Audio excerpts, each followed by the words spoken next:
yang bisa lanjut ikut SKB itu hanya 1 orang. Dan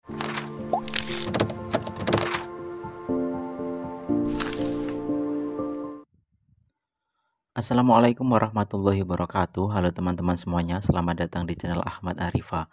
Buat kalian yang baru pertama kali mampir, jangan lupa untuk klik tombol subscribe untuk mendukung channel ini terus berkembang. Aktifkan juga lonceng notifikasinya biar kalian gak ketinggalan info-info penting lainnya seputar CPNS. Di video kali ini aku mau bahas tentang nilai ambang batas SKD CPNS 2024. Lebih tepatnya menjawab pertanyaan dari subscriber channelku terkait nilai ambang batas ini. Sekadar informasi bahwa di video sebelumnya aku sudah pernah menjelaskan tentang nilai ambang batas ini ya. Jadi pastikan kalian sudah nonton videoku yang ini. Tapi memang sepertinya masih banyak pertanyaan yang muncul dikarenakan beberapa kasus. Jadi udah aku rangkum beberapa pertanyaan terkait ambang batas tersebut atau passing grade ini dan akan aku jawab satu persatu di video kali ini. Oke, kita mulai dari pertanyaan yang pertama. Bang, untuk kebutuhan SKD masih 3 kali formasi kah? Ya, kebutuhan SKD untuk CPNS 2024 ini masih 3 kali formasi ya. Jadi nanti kalau misalnya formasi yang dibutuhkan itu 1, jadi nanti akan di ranking 3 besar yang memenuhi syarat SKD ini. Jadi nanti ada 3 yang diambil untuk lolos ke tahap SKB. Kalau misalnya 2 yang dibutuhkan, berarti nanti yang lolos 6. Dengan syarat ke-6-6-nya harus lolos ambang batas. Kalau misalnya yang lolos ambang batas hanya 3, ya nanti yang ikut SKB hanya 3 orang. Lanjut pertanyaan yang kedua, mau tanya apakah harus lewat nilai ambang batas ketiganya? Ya, jadi ketiga-tiganya ini ya, TWK, TIU, dan TKP ini kan masing-masing ada ambang batasnya. Untuk TWK ini 65, untuk TIU ini 80, untuk TKP ini 166. Ini semuanya harus memenuhi ambang batas ya. Jadi misalnya kalau TWK-nya 60 itu otomatis tidak lolos ambang batas. Dan bisa dipastikan ini gagal ya. Tidak bisa lanjut ke tahap SKB. Kecuali kalau misalnya kalian mendaftar di formasi cum laude, dispora, penyandang disabilitas, putra-putri wilayah Papua, putra-putri atau putra-putri daerah tertinggal. Ini hanya yang ditentukan hanya TIU-nya saja ya, yang lainnya tidak ditentukan. Gitu. Lalu ini nilai kumulatifnya kalau misalnya untuk yang umum ini totalnya 311. Sama dengan yang cum laude atau dispora ini ya. Di sini memang tidak dituliskan, tapi kalau misalnya ini dijumlahkan, ini jumlahnya sama 311 ini. Nah, kalau misalnya yang penyandang disabilitas ini atau yang putra-putri Papua dan daerah tertinggal, ini cukup 286 saja, ini masih bisa lolos ke tahap SKB. Dengan syarat TIU-nya lebih dari 60 atau minimal 60. Lanjut, jika formasi yang diminta 1, yang lolos administrasi 2, apakah tetap harus lulus PGSKD? Ya, walaupun ini nanti kalau misalnya yang diminta 1 harusnya yang SKB kan 3. Tapi kalau misalnya ini yang lolos administrasi 2, dua-duanya harus lolos PG. Biar nanti bisa lanjut tahap SKB. Kalau misalnya dua-duanya ini nggak lolos PGSKD atau passing grade SKD, bagaimana? Ya otomatis dua-duanya tidak ada yang lanjut ke tahap SKB. Kecuali kalau misalnya ada kebijakan dari instansi masing-masing yang berubah. Lanjut.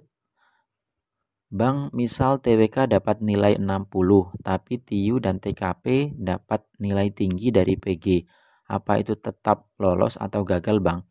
Nah, kalau misalnya dilihat dari ketentuan ini, TWK dapat nilai 60. Harusnya kan TWK minimalnya 65. Ini kalau misalnya formasi umum ya. Kita bahas yang formasi umum. Kalau misalnya TWK ini 60, sedangkan di sini ambang batasnya 65, ini sudah dipastikan gagal atau tidak lolos ya teman-teman. Walaupun nilai TKP dan TIU-nya ini tinggi, misalnya nilainya maksimal gitu, tapi TIU-nya 60, ya otomatis tidak lolos. Gitu ya. Lanjut. Kalau seandainya ketiganya, TIU, TWK, TKP, nilainya pas-pasan, apakah itu bisa lolos? Ada kemungkinan lolos. Jadi kalau misalnya nanti nilainya pas-pasan, maksudnya ini 65 TWK-nya, lalu TIU-nya 80, lalu TKP-nya ini 166, Ini berarti kan memenuhi ambang batas walaupun pas-pasan. Nah, jadi ini masih ada harapan untuk lolos tahap SKB. Kalau misalnya nanti saingan yang lainnya itu tidak memenuhi ambang batas.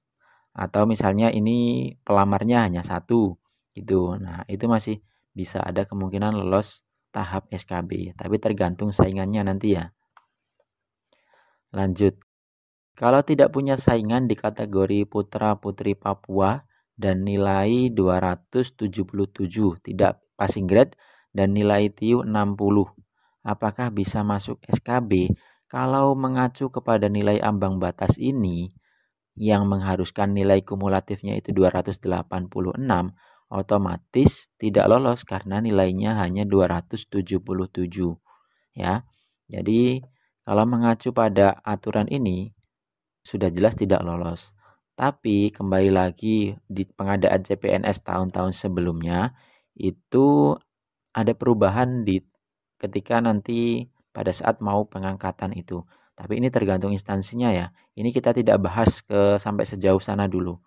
Jadi ini kita bahas sesuai dengan yang ketentuan saja. Memang di tahun-tahun sebelumnya ada kasus ketika misalnya tidak ada saingan yang mendaftar hanya satu, itu nanti akan tetap diloloskan atau tetap dimasukkan ke tahap SKB gitu. Tapi ini belum pasti diberlakukan di tahun ini ya gitu. Kalau pas tahun 2019 itu memang sudah pernah seperti itu. Lanjut. Bagaimana kalau nilai TIU-nya di bawah nilai ambang batas tetapi nilai TKP dan TKP di atas nilai ambang batas? Lalu apakah bisa gagal dan tidak lolos? Kalau melamarnya di formasi umum, TIU-nya di bawah ambang batas berarti misalnya di bawah 80, sementara nilai TWK dan TKP di atas nilai ambang batas, apakah bisa gagal? Ya otomatis gagal. Atau misalnya TIU-nya di bawah 60 untuk penyandang disabilitas wilayah Papua dan daerah tertinggal. Nah, ini otomatis ya tidak lolos karena harus memenuhi ambang batas ini. Termasuk utamanya yang TIU ini ya harus memenuhi ambang batas. Itu. Lanjut pertanyaan selanjutnya. Kak, saya tadi tes dan terjadi maintenance seluruh Indonesia. Waktu tinggal 14 menit, pas mulai lagi waktu tinggal 10 menit. Alhasil tidak mengerjakan 2 nomor TIU. Masuk perangkingan 3 kali formasi tapi kurang 1 nomor di TIU, itu gimana Kak? Nilaiku bahkan lebih tinggi daripada yang lolos PG atau passing grade. Nah, ini kalau misalnya ada gangguan maintenance gitu, walaupun ada yang belum dijawab, nah itu ya sudah dianggap selesai dan sudah keluar nilainya pasti kan. Ya, jadi ya nilai itu yang dipakai. Tidak ada alasan nanti kalau misalnya ada maintenance dan segala macam gitu. Jadi nanti kalau misalnya masuk perankingan 3 kali formasi, ya ini nanti bisa lolos ke tahap SKB. Itu kecuali kalau nilai TIU-nya ini kurang dari ambang batas, misalnya 75 kan berarti kan kurang 1 nomor menjawab benar ya. Nah, itu mungkin bisa jadi tidak lolos ya Kak ya ini. Lanjut pertanyaan selanjutnya. Mau bertanya Kak, jika dalam satu formasi dibutuhkan 2 orang yang mendaftar 4 orang, terus dalam mengikuti tes SKD 4 orang tidak masuk PG, apa ada tindakan selanjutnya? Makasih. Kalau kasusnya seperti ini, itu biasanya kalau memang tidak lolos PG ya otomatis tidak ada yang lanjut ke tahap SKB. Tapi kembali lagi, kebijakan formasi itu kadang ada yang berubah, walaupun tidak semuanya ya. Ada yang berubah dan tetap diloloskan karena tidak ada yang memenuhi nilai ambang batas gitu. Jadi bisa jadi nanti kebijakannya dilakukan perankingan. Jadi nilainya yang tertinggi diambil, misalnya ini misalnya dibutuhkan 2 orang, berarti kan 3 kali formasi berarti 6 orang. Sementara yang mendaftar hanya 4 orang, bisa jadi keempat-empatnya nanti lanjut SKB. Tapi ini belum pasti ya. Ini nanti tergantung kebijakan instansi masing-masing. Lanjut pertanyaan selanjutnya. Kalau nilai 302 kemungkinan bisa SKB enggak? Kalau misalnya mengacu kepada formasi umum, ini otomatis gagal. Tapi kalau misalnya formasinya itu penyandang disabilitas, putra-putri Papua dan daerah tertinggal, ini ada kemungkinan lanjut tahap SKB. Kalau misalnya saingannya nilainya juga tidak terlalu tinggi, gitu ya. Lanjut pertanyaan selanjutnya, Bang, kalau formasi umum nilai TKP saja yang tidak passing grade, lulus SKB nggak, Bang? Maksudnya lulus SKD mungkin ya, atau lulus tahap SKB gitu. Nah, ini kalau misalnya ada satu saja yang tidak lolos passing grade atau tidak memenuhi ambang batas, ini otomatis gagal ya teman-teman ya. Jelas sekali di peraturannya ini. Lanjut. Kak, saya formasi putra putri Papua. TIU saya 75. Total nilai 302. Kalau seperti begini bisa lolos tidak ya? TIU-nya 75. Kalau formasi untuk putra putri Papua berarti ini. Kalau dari TIU-nya kemungkinan bisa lolos. Total nilainya 302. Nah, di sini minimalnya 286. Jadi ini masih ada kemungkinan untuk lolos ya ke tahap SKB. Tinggal menunggu nilai atau tinggal melihat nilai saingannya. Apakah nanti masuk perankingan 302 ini atau di bawah tidak masuk perankingan dari 3 kali jumlah formasi yang dibutuhkan itu. Jadi ini masih ada harapan intinya. Lanjut. Bang, kalau putra putri Papua TWK 70, TIU 70, TKP 186, apakah bisa lolos? Bisa ya, karena ini minimal TIU-nya itu 60 dan TWK sama 170 ditambah 70 ditambah 168 ini lebih dari 286 ya. Jadi ini masih ada kemungkinan lolos, tinggal melihat nanti perankingannya saja apakah bisa masuk 3 kali jumlah formasi atau tidak. Lanjut pertanyaan selanjutnya. Halo Kak, ada kasus yang satu formasi kebutuhan 1 orang, yang 2 lulus PG, yang satu formasi lain kebutuhan 1 orang tapi tidak ada lulus PG. Jadi kira-kira dari 2 orang tersebut yang 1 orang dipindahkan ke formasi yang kosong atau bagaimana? Nah, ini juga pernah terjadi kasus seperti ini ya. Di salah satu daerah itu ada yang ditawarkan satu formasi ini yang tidak ada pelamarnya atau yang tidak ada yang lulus PG. Di tahap SKB ini tidak ada. Jadi nanti yang ranking 2 ini lulus PG. Nanti ketika sudah SKB ini nanti jadinya kan ranking 2. Nah, itu nanti ditawarkan ke ya ranking 2 ini atau misalnya dimasukkan ke formasi ini. Itu ada kasus seperti itu, tapi kita tidak bisa berasumsi dulu ya, nanti tergantung kebijakan dari instansi masing-masing. Lanjut, kalau nilai kumulatif 366 apakah bisa lolos SKD Kak? Bisa kalau 366 karena nilai minimal kumulatifnya kan 311, asalkan nanti nilainya TWK-nya itu di atas 65 dan TIU-nya di atas 80 serta TKP-nya di atas 166. Ini masih ada harapan untuk lolos SKD.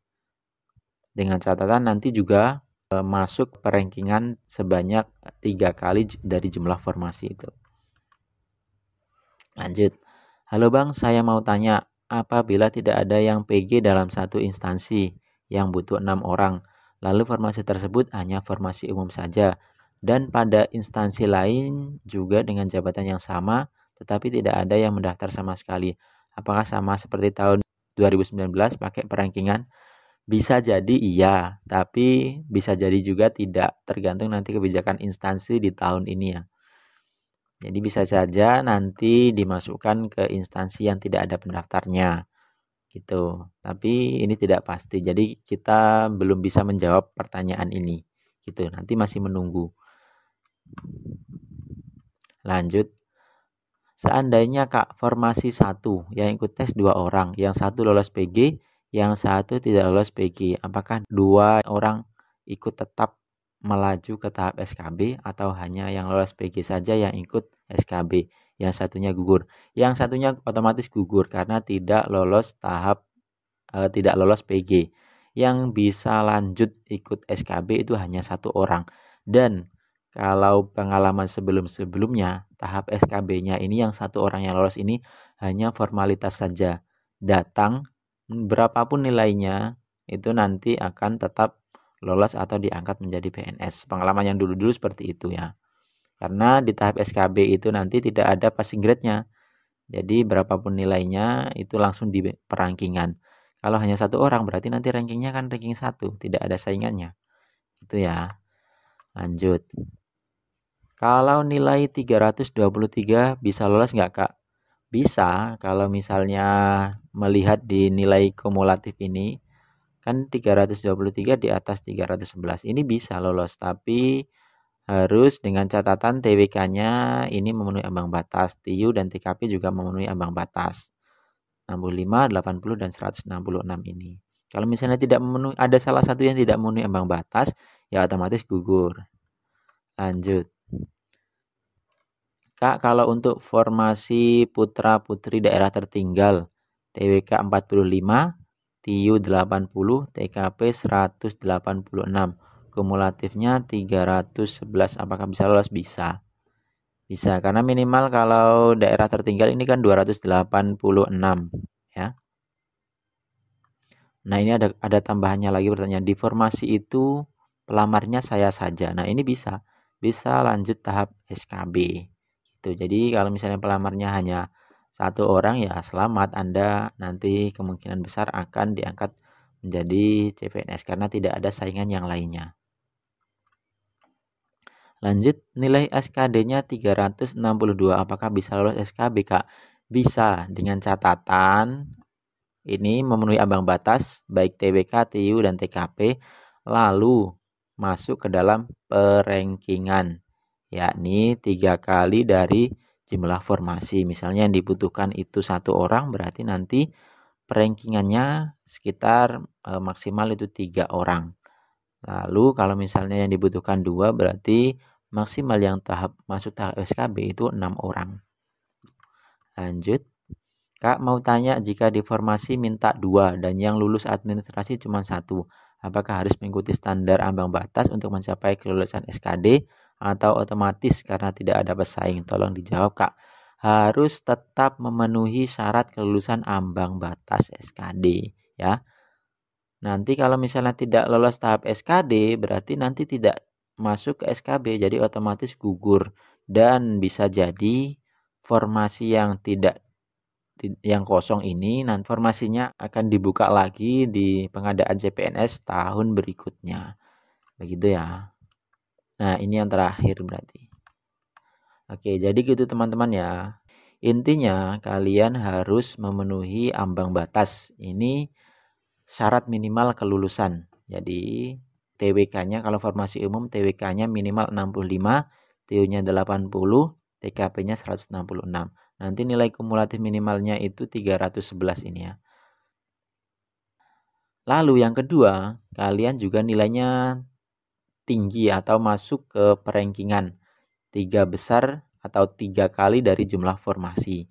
Misalnya formasinya itu yang dibutuhkan itu 1, berarti 3 orang yang akan diambil. Yang ketiganya harus masuk atau harus memenuhi ambang batas, nilai ambang batas. Kalau misalnya yang memenuhi ambang batas hanya 1, berarti nanti hanya 1 yang masuk ke tahap SKB gitu. Jadi gitu ya teman-teman ya. Mungkin cukup itu saja video dari aku menjawab pertanyaan-pertanyaan dari subscriber berkaitan dengan nilai ambang batas ini.